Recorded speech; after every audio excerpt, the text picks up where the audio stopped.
Why do humans choose to formalize love through marriage? All right, that's a great starting point. So, in simple terms, people have historically chosen to formalize love through marriage for a few key reasons.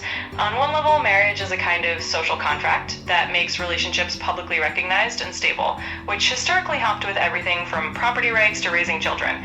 It's basically a social glue.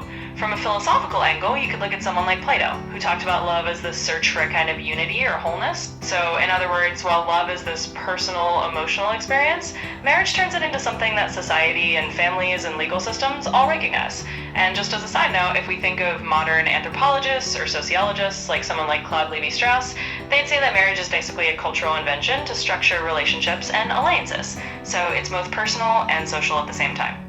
Let me know if you want to dive deeper into any part of that. Yeah, so is marriage more about emotional connection or social structure today? Yeah, that's a really good follow up. I think today it's honestly a blend of both, but it can lean more one way or the other depending on the couple and the culture. For a lot of people, marriage is definitely still a powerful emotional commitment, a way to say, hey, we're all in and this is our lifelong partnership. But at the same time, there's still a social and even practical side to it, like legal benefits, social recognition, or family expectations. So you could say it's kind of a mix, and which part matters more really depends on the individual couple. Would love thrive more without institution of marriage? That's a fascinating question.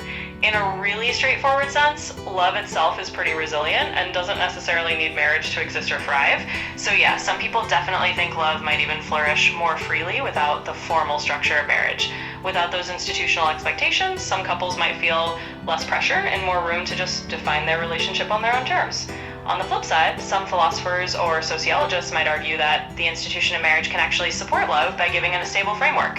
So it's really one of those debates where there's no single right answer, just different perspectives. But definitely, love can thrive in all sorts of ways, with or without marriage.